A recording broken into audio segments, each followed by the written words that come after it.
Treasurer, good to see you. I'm waiting for you. Why are you not here?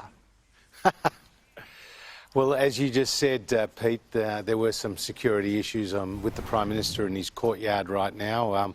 I'd rather be with you in person, but what I say and what you say will be the same no matter where we are. OK, let's go to the budget. Did you ever think that you would be delivering a Labor-like budget?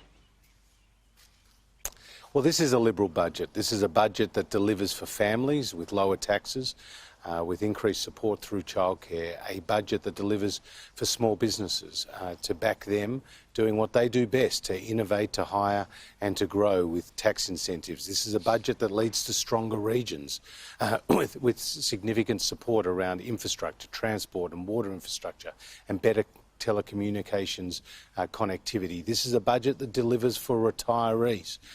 This is a budget that delivers for those who want to get into the housing market. These are fundamental values of coalition philosophy, Liberal and National Party values. And of course, this budget delivers more jobs. It's the Morrison government's economic plan to create 250,000 new jobs and to drive that unemployment rate lower from the 5.6% it is today. Is all that spending masking cuts to come, though, Treasurer? Well, the increased spending that you've seen, some of it is temporary, like the low and middle income tax offset, like the incentives for business, like some of the infrastructure programs. There is additional new spending, though, that is longer term around aged care, around disability support and mental health.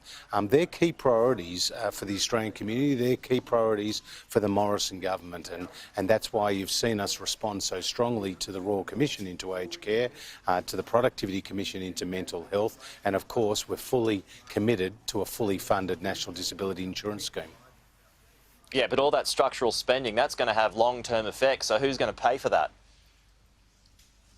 Well, what you see in last night's budget is that net debt as a proportion of the size of the economy of GDP compared to what we forecast in last year's budget last October comes down each and every year, and that the deficits actually come down by 2/3 over the forward estimates over the next 4 years. And so we have actually seen our economic position improve since last year's budget in October.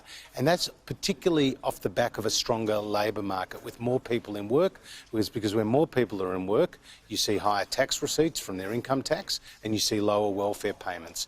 And let's not forget, Pete, that going into this pandemic, we balanced the budget for the first time in 11 years, and we did that by getting welfare dependency down to a 30-year low. We're going to need to do that again, but we have gone through the biggest economic shock since the Great Depression, and that's why we responded with such unprecedented support. Will you rule out tax cuts, though, beyond the next election if you win? Well, we've already legislated significant tax cuts. There's stage 3 that come in from 24-25, and that's a real reform because what we're doing is abolishing the 37 cents in the dollar tax bracket. And if you earn between $45,000 and $200,000, you'll pay a marginal rate of tax of no more than 30 cents in the dollar. That's 95% of Australian taxpayers. So we have legislated those tax cuts. We're committed to them.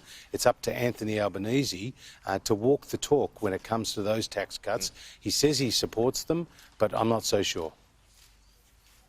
The budget shows a $104 billion improvement, Treasurer, but $96 billion in new spending. Is that fiscally responsible? Well, around half of that spending is actually temporary, directly related to the COVID response. And we have to remember we're in the middle of a pandemic. We're seeing more than 800,000 new COVID cases a day.